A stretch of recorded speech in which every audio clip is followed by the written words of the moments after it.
राजस्थान की सबसे चर्चित कानूनी लड़ाइयों में से एक आसाराम केस अब एक और नए और अहम मोड़ पर आ खड़ा हुआ है। नाबालिग से यौन उत्पीड़न के मामले में उम्र कैद की सजा काट रहे आसाराम को लेकर पहले राजस्थान हाई कोर्ट में 15 से 20 अप्रैल तक चली लंबी सुनवाई के बाद फैसला सुरक्षित रख लिया गया था।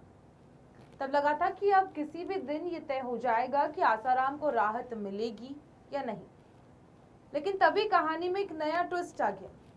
क्या ये राहत की शुरुआत है या सिर्फ कुछ ही दिनों की एक मोहलत है?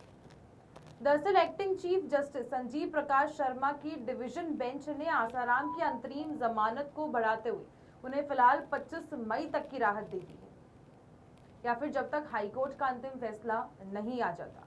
जो भी पहले हो, ये राहत मेडिकल ग्राउंड पर दी गई है, लेकिन बड़ा सवाल ये है कि क्या स्वास्थ्य आधार पर मिली ये राहत आगे भी जारी रहेगी? क्या ये संकेत है कि अदालत उनके पक्ष में झुक सकती है, या फिर ये सिर्फ एक अस्थायी व्यवस्था है? दिलचस्प बात यह है कि राज्य सरकार की ओर से अतिरिक्त महाधिवक्ता दीपक चौधरी ने जमानत विस्तार का कड़ा विरोध किया। यानी एक तरफ राहत है तो दूसरी तरफ सख्त आपत्ति। तो आखिर अदालत किस दिशा में सोच रही है?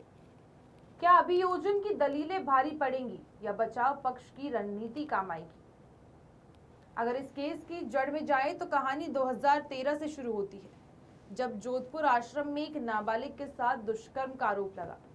2018 में विशेष पोक्सो कोर्ट ने आसाराम को दोषी मानते हुए उम्र कैद की सजा सुनाई। तब से अब तक कई बार मेडिकल बेल, अपील और कानूनी दांवपेच देखने को मिले हैं। अब सबसे बड़ा सवाल ये है कि 25 मई के बाद आखिर क्या होगा? क्या आसाराम को मिलेगी स्थायी राहत या फिर से लौटना होगा जेल की सलाखों के पीछे? क्या हाईकोर्ट का फैसला इस पूरे मामले की दिशा बदल देगा? जवाब अभी बाकी है और देश की नजरें उसी फैसले पर टिकी है। पर यह भी बहुत जरूरी है ये जानना कि आपकी राय या आपकी सोच क्या है इस पूरे विस्तृत चर्चा के ऊपर। तो अपनी राय कमेंट सेक्शन में जरूर दें और तब तक के लिए देखते रहें पंजाब केसरी राजस्थान। आज संत आसाराम जी की बेल एप्लीकेशन जो कोर्ट ने अलाउ की थी 6 महीने की 29 अक्टूबर को, जिसका टाइम पीरियड पूरा हो रहा है, इसके लिए हमने कोर्ट में एप्लीकेशन लगाई थी एक्सटेंशन के लिए, जिसमें आज सुनवाई हुई जस्टिस एसपी शर्मा साहब और सुनीता जी शर्मा की कोर्ट में।